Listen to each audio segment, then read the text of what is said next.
Restaurant স্টাইলে chilli garlic oil তৈরি করতে চাইলে আমার এই ভিডিওটি পুরাটুকু দেখুন। আমাদের আজকাল সব ধরনের খাবারের মধ্যে তো আমরা চিলি গার্লিক অয়েল যোগ করতে পছন্দ করি, লাইক রামিন, মোমোস এবং বিভিন্ন ধরনের চাইনিজ ফুডে এগুলো যোগ করলে আলাদা একটা ফ্লেগ্রেন্স বের হয় এবং খুবই ভালো লাগে। প্রথমে 8টা থেকে 10টা শুকনো মরিচ ভালো করে মুচমুচে করে ভেজে ব্লেন্ডারে ক্রাশ করে নিয়েছি।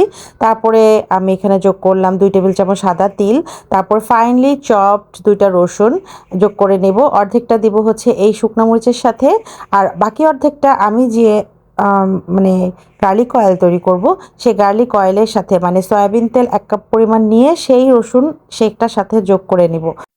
আর এদিকে যোগ করে নিব 1 টেবিল চামচ পরিমাণ গুঁড়া মরিচ।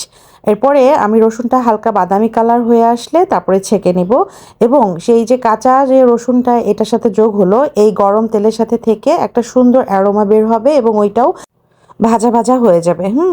তারপরে আলাদা করে লবণ আর যোগ করার দরকার নেই, 2 টেবিল চামচ সয়া সস যোগ করে দিলেই সুন্দর হবে।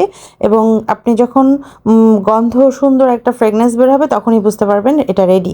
তারপর ঠান্ডা হলে জারে সংরক্ষণ করুন আর সারা বছর চাইনিজ খাবারের সাথে যোগ করে খান। ভালো লাগলে সেভ করে রাখবেন। আল্লাহ হাফেজ।